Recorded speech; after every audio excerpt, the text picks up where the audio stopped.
Tenza Zangutsa man. Ooh, I like that. Says, loved how much fun Starro was having smushing people as he was stumbling around the city. Keep up the great work, fellas. All right, let's talk about Starro. I don't think he was having fun.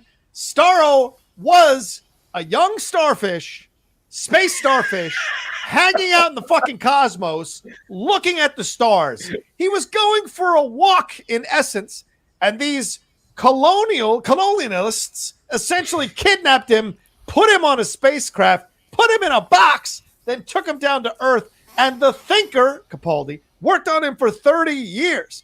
So his last line when he says, I was happy, floating, staring at the stars. That's the line of a person who was essentially in a state of arrested development, or a species rather, in a state of arrested development that was caught and tortured for 30 years. So even when they walk into the Starro lab, he's like, have you come to free us? Have you come to get us away from this guy? So clearly, Starro is not a villain here, in my opinion. He is essentially like this thing that was captured at a young age, and all it's known is torture. And every human being it's ever come in contact with has wanted to torture it, capture it, or mess with it in some way. So why would he ever trust any human beings? And so him wanting to take over the city was in essence saying, leave me the fuck alone.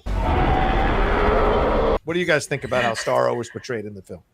Go for it, Mikey. I just think one of my favorite things about Geek Buddies is just watching the hills that John Rocha the Outlaw wants to die on.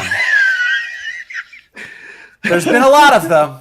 There's been a lot of hills. I'm dying on this coral reef as well. There's Hayward Island, and now just out past Hayward Island, there's the Starro Coral Reef.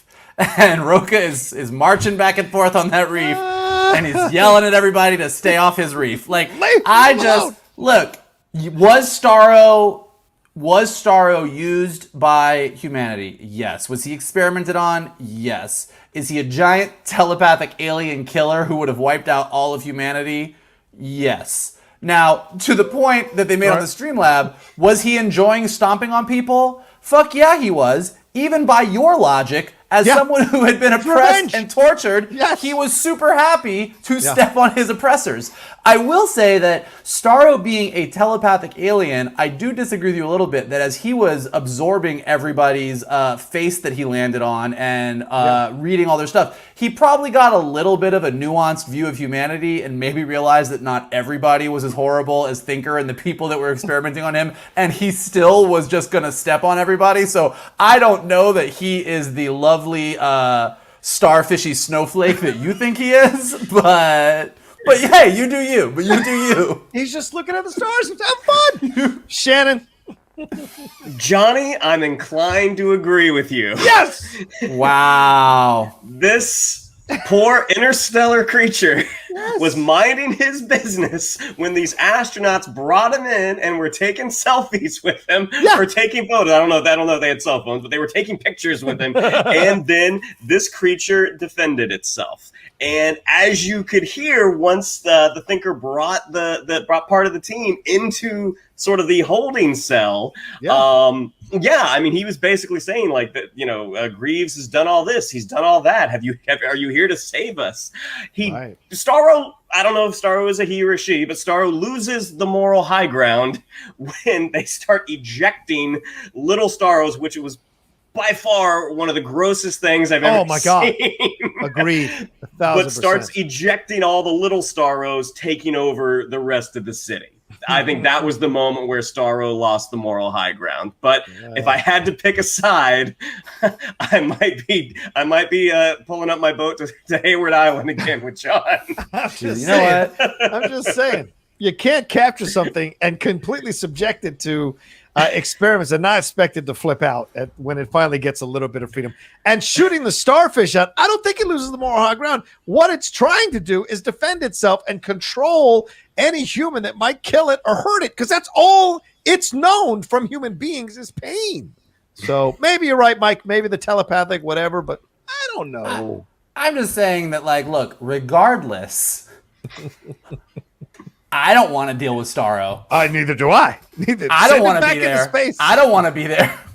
I mean, to your point, I do believe that James Gunn is sympathetic towards his giant kaiju monster. Yes. And it is very clear James Gunn is very clear on who the ultimate bad guy is in this movie. Right. And us. So like that is definitely his point. And Starro is as much a victim as many of our other bad guys are in the movie. He's still a bad guy. Yeah. All right, fair. He said, Jesse Banana says, but he wouldn't be here to hurt us if we hadn't captured it. If we hadn't captured him, I never thought I'd say this, but Vogel, you're wrong. Oh my God.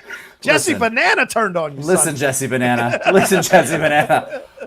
I'm not saying that we're not at fault for Starro. I'm just saying that Starro is not. Listen, you get me at the end of King Kong, and King Kong just wants to be left alone. King Kong is lovely. King Kong is like, I just want to go with my little blonde girlfriend, and I want to go eat a banana. I get it. Starro was like, fuck you out of my armpit, fuck you out of my armpit, like all the little pieces coming out. I'm like, no.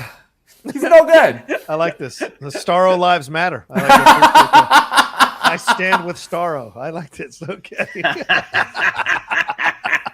I dig it.